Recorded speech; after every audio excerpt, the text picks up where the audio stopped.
Well, new tonight, a Valley man has building blocks that can actually survive tornadoes. The guy who sells green building supplies is now getting a lot of attention for those blocks. William Pitts joins us. And William, his home, I guess, managed to stand and survive when those tornadoes ripped through Alabama.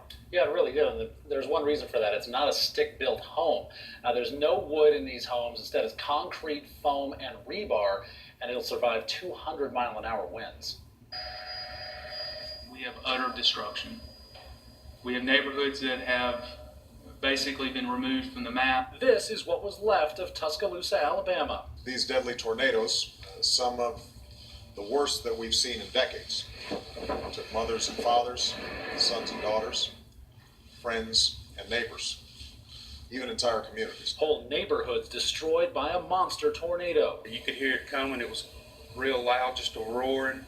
And then we could hear the house coming apart. But in the middle of a wrecked neighborhood, a single house still standing. And they said, Dan, you need to get down here. Your houses are standing tall, and the rest of them were gone. Dan Chenard's EF blocks had survived a direct hit by a tornado.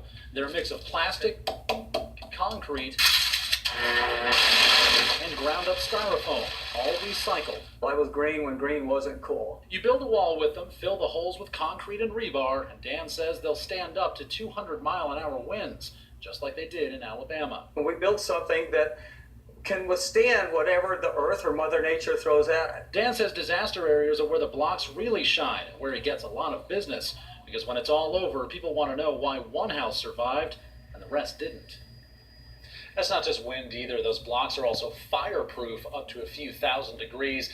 Dan also says they're termite proof too. And Mark, it costs about as much as building your house out of concrete, but it could also save your life. Well, I'll tell you, a lot of people are going to start looking at those blocks. William, thanks.